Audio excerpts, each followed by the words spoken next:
it's like you said, we were surprised too. Like, but at the same time, it's two ways to look at it. You know what I mean? You look at it like, okay, this black man with his family, man. He used to be a civil rights attorney or whatever. He has certain things that make you say, wow, this person is saying things that's progressive, you know what I mean? And people want change, and so he's able to pull that off and seem like a representative of that. But then you look at it on the other hand and you say, is this system using him as a bait, to keep people doped up on the system, keep people believing that the change is going to come through the system. So it's two ways that, the people are looking at it, different sides, and time is going to really reveal, you know what I mean? And let's be prepared to hold him accountable, you know what I'm saying? And let's be prepared to make the change, the real change, regardless of what he do or not, you know what I mean? That's where I'm coming from with it. When I play it, it's bigger than hip hop, hip hop, hip hop, it's bigger than hip hop, hip hop, hip hop. You had the chance to interview Muya Jamal. How was that for you? Actually talking to the man, or how was the experience for you? Did you hear it? Were you able to hear it? I read it. Oh yeah. Just first of all, I want to say big up to the Block Report, which is the President of Conscious Committee under the leadership of Fred Hampton Jr. And Jr., who is the Minister of Information for that organization, who helped me to be able to link up with Prison Radio as a whole, which is where you can go and get the shit and see and hear the shit live. PrisonRadio.com, and I want people to go get it. I said some things to Mumia that was not able to be heard on Prison Radio. We have been having correspondence since then by mail. It was a fantastic union, one of the first. I don't know if you heard it or not, but when Mumia came on the radio, he said he knows of us not from our music, but from our politics. That's the first thing Mumia said to me. He said, I don't know of y'all from your music, but I know of you from your politics, which means a lot to me because it's able to speak outside. It's way bigger than hip-hop, and he know it. That's what helped me to say, all right, cool. We on the same wavelength all the way around. So it was a fantastic experience. It's like building with any of the OGs, but we got to cherish them, you know what I'm saying, because a lot of these inside the dungeons and walls, he has a book. You know what I'm saying? He has a book, you know what I'm saying, that's dealing with, he has many books that's dealing with all of this shit.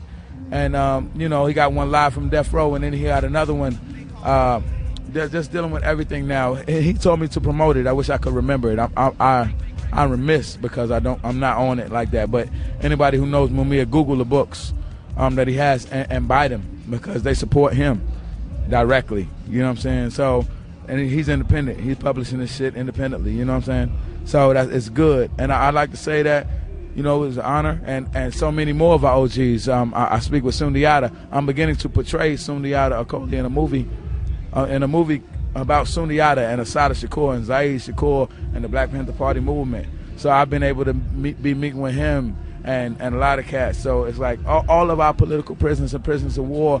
Yeah, Mutulu. Mutulu, one of his good supporters, Cynthia McKinney, is running for president in the United States. A good supporter of Mutulu Shakur, who was Tupac's stepfather. Mutulu Shakur, the Black Panther, who is a freedom fighter in the United States. His good friend who was a former congresswoman named Cynthia McKinney, is the head running person for the Green Party in the United States. And she has recently put on my comrade Rosa Clemente, who's RBG, a member of the RBG family. Rosa Clemente, and Google all of this shit. So at the end of the day, it's been good to build with all the OGs, Mutulu, Mumia, Sundiata, and they the ones who feed us. They feed us pretty much, and let us know what's popping from inside. We stay hungry. Yeah. I know in Hamburg, in the neighborhood that I live, I've seen the posters for years since I'm a kid, you know what I'm saying? So do you think that he ever going to get his freedom or something like that? The reason in Hamburg is important. because I want to say that the mayor of Chicago named Richard Daley, senior and junior, who now rule over Chicago, they were part of a gang called the Hamburgers, which is so related to Hamburg in Germany, because that's the tradition that comes from the real gangs in Chicago. So you talk about Fred Hampton Jr., who was a political prisoner. That's the reason why you can know about political prisoners in Hamburg, Germany, is because somebody like Fred Hampton Sr. of the Black Panther Party, 1969, you know what I'm saying, murdered, assassinated by Daley and the rest of them, by the U.S. government. That's why you can know about it in Hamburg.